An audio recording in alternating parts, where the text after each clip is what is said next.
Chapter 1. Fred Hoppelberg is a known ghost hunter. He explores haunted places all around the world. But when he thought he has been everywhere, including a church that he thought was the most haunted place in the world, the people paying him didn't tell him about a mansion in the middle of nowhere. They wanted to see if he would go to every haunted place. They told him that it is the most haunted place in the world. Fred was driving down the road. He got to the mansion, got his equipment ready, walked to the front doors, unlocked the doors with the key he got from the mansion. Then he walked in and the doors slammed shut right behind him. When he heard the slam, he quickly looked back and ran to the doors, tried opening them, but the doors were tightly shut. So he slowly walked back, then turned around and walked down the hall. As he walked, the floor creaked. He walked and walked what felt like forever until he finally got to the ballroom and looked around with his flashlight. Then he checked his thermometer. But when he checked the thermometer, it suddenly became freezing temperatures in the room. So he checked his spirit box and said, "Is anyone here?" Then the spirit box said, "Yes." And when it said yes, he heard a door creaking open behind him. When he heard it, he looked back and it slammed shut. He ran out of the ballroom, went to a library inside the mansion, and there was a chandelier that had light coming from it, but it was faint. He walked around and looked ahead of him, and there was some sort of kid that was crawling on the floor like a spider. It looked like a little girl. Then it looked at him and vanished. He ran through the dark hallway and turned the corner, saw a black figure with completely white eyes. He stopped and looked for about 10 seconds, then it disappeared into the darkness. So he kept walking through the mansion hallways. Then suddenly everything was red like blood. They were whispered in his ear saying, "Run." So he looked behind him and saw a little boy with no eyes chasing him like a spider, crawling on the floor. So he ran as fast as he could down a hallway that had his eyes staring at him as he ran away. And suddenly he woke up in the chair with the black figure staring at him. He woke up again, but the figure was gone, as if it was a dream. "If it was a dream, why could I move perfectly?" he said. The Mansion of Death, Chapter 2. When Fred woke up from the dream, a ghost that was a mother of the children that has also died was released, and it was roaming the mansion. So while it was roaming, Fred explored the room he was in and found out he was locked in it. It was like an escape room, where he had to find clues and try to escape. He was looking around the room and saw blood on the floor that was there for a long time. And when he saw it, he froze in his tracks and just stood there, looking at the blood on the floor. So he walked backwards and tried opening the door, beating the door and banging on the door, but it would not open. Then he found a knife and used his lock-picking skills and unlocked the door and walked out with his flashlight. And suddenly he heard loud knocking from far away. So he walked closer and closer. As he walked, it got louder. Bang, bang, bang. He got so close to the banging that it stopped. He turned to look beside him and saw another library. So he walked in and read some of the books. Then he found out when this mansion was built in 1745. So that was when it was built. But why is it in the middle of a forest? He said. So he kept looking until he found a book that contained what he was looking for, but it was hidden like someone tried to hide it amongst the books. And it said this house was abandoned due to every person that has ever been inside this house has perished. It was owned by a family of 4. After he read it, there was a screech from far away in the mansion. He got scared and ran towards the stairs and went up to the second floor. When he got to the second floor, he saw a woman that was in white clothing with bloodstains on it and black hair. But she had no eyes at all. She only had her eye sockets with blood in them.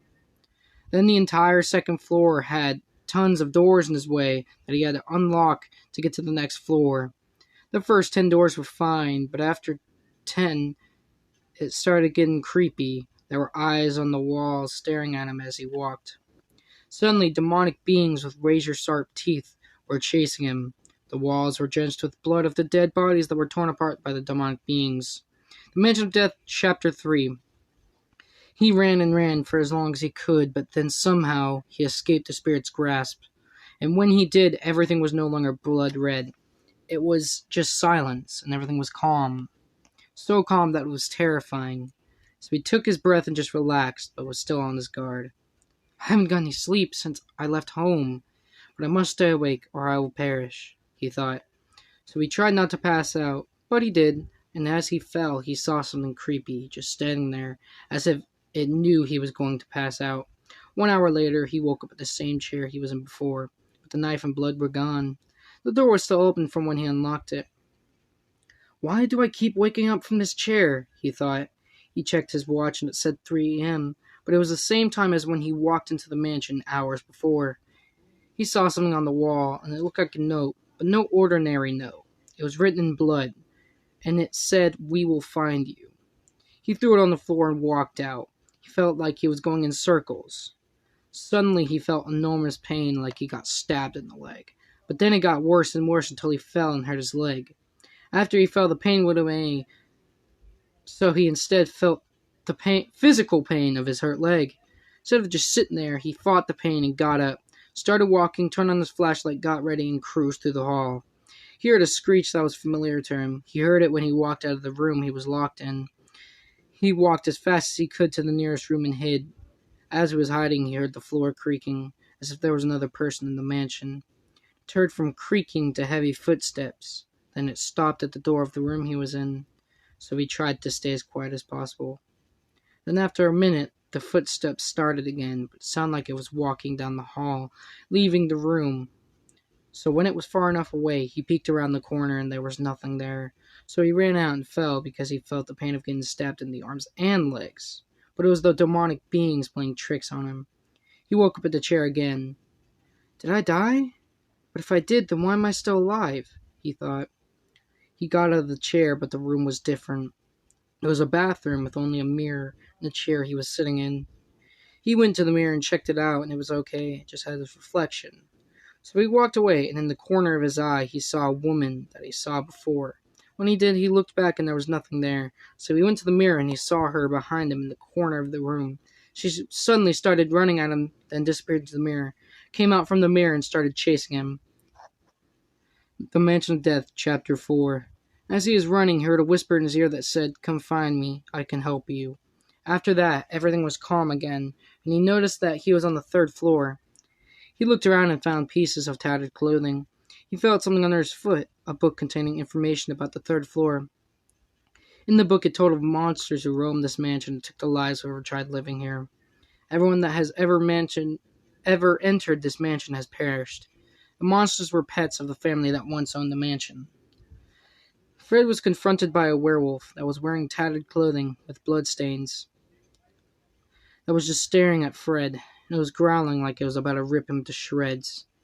Fred did not make any sudden movements. He slowly walked backwards and had his flashlight pointed at the werewolf the whole time. He knew if he were to take the light off the werewolf, he would get killed. Then the werewolf vanished into the darkness, and now it was quiet. He heard something loud behind him. It sounded like there was something or someone running at him from behind. He looked behind him and saw the werewolf. But not even that. Again, but suddenly his flashlight ran out of battery. He ran for his life and got far ahead of the werewolf, but not even that would save him from his demise. The werewolf caught up to him and pushed him to the ground. It was growling like it was about to devour him. The werewolf opened its mouth and consumed him. The last thing he saw was the teeth of the werewolf. He awoke in a chair and thought he was dead. Am I in heaven? Oh, I'm not in heaven. I'm somehow still alive. He noticed that the room was familiar, but also unusual. The room number was 888, but it also looked like it was 333. For some reason, he thought to go inside the room. When he went inside the room, a faint breeze of chilly air went past him. Fortunately, he was wearing a jacket because it was cold inside the mansion. He was scared because no other haunted place he had ever been to never had this much paranormal activity. Neither did he see living monsters in any haunted place he had been to. He was so scared that he thought to run through the hallway, but it was not a hallway, it was a maze. Why does this mansion have a maze? He spoke.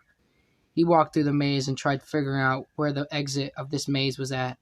Then he heard the shriek of a woman. He ran away from it, but it got closer. Finally, it showed itself. The Mansion of Death, Chapter 5. The woman was a maid that would clean up blood from the dead bodies and feed them to the werewolf. Fred was running through the maze trying to escape it. Every turn he makes, there's a barrier in his way. He runs and runs, but he cannot find the exit. But a stroke of luck saved him from being werewolf food.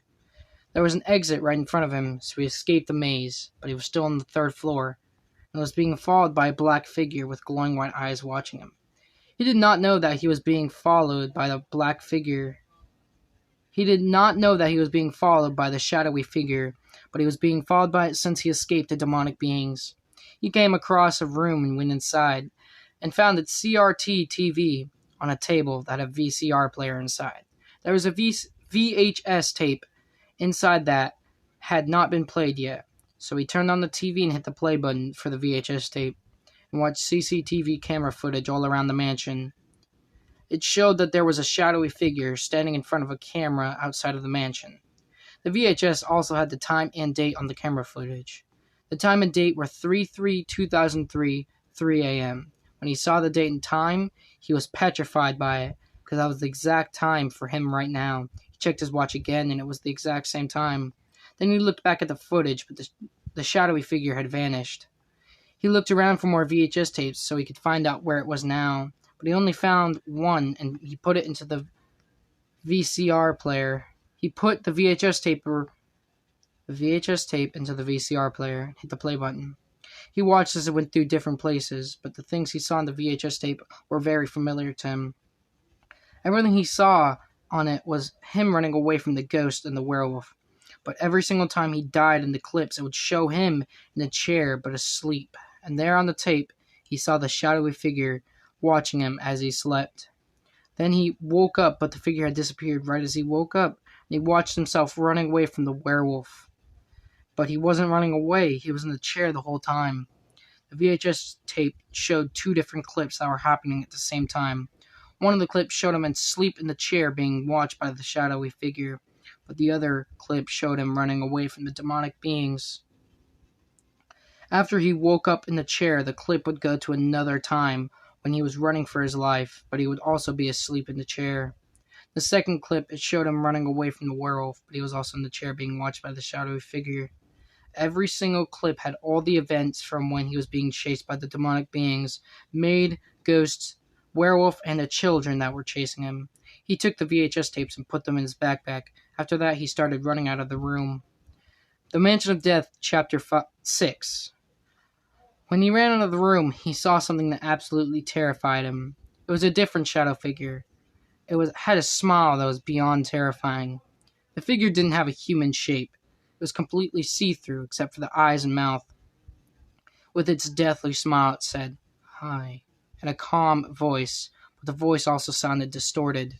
The figure said, "My name is Hell. Who might you be?" in a very calm yet sinister voice. He ran away from it and looked back as he was running away, but it was gone. So he stopped to look around for some sort of light, but he couldn't find anything because it was so dark for some reason.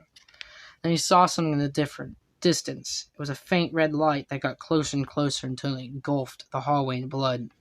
He looked around to find somewhere he could hide, but he couldn't because there was nothing in the hallway except for a table that had a note on it.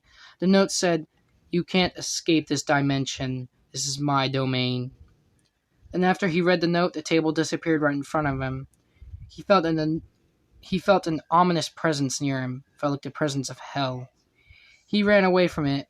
He ran as far as he could, but it kept getting closer as he ran. He tried to open the doors that were in the hallway, but every single door was locked. He looked back as he was running, but he saw nothing behind him. Then everything was no longer blood red, and it got quiet. Suddenly he saw a figure walk out from the darkness and stop 8 feet in front of him. Then it started to say words in a language he didn't know. Then it disappeared in front of him. So he went the other way, but the figure was behind him this time. The figure was behind him. This time there was blood dripping from the figure. So he punched it in the face. After he punched it in the face, he saw sharp teeth with blood on them inside its mouth. He was horrified by its teeth, so he ran away from it. It started to chase him. And it started to chase him while making a terrifying screech as it chased him. He got closer and closer as he ran for his life, and was also thinking about the VHS tapes he had. He thought that there would be another VHS tape being created as he is running. To be continued. Well, that is all for my story right now. I will finish it when I get the chance, but not gonna lie, it's gonna be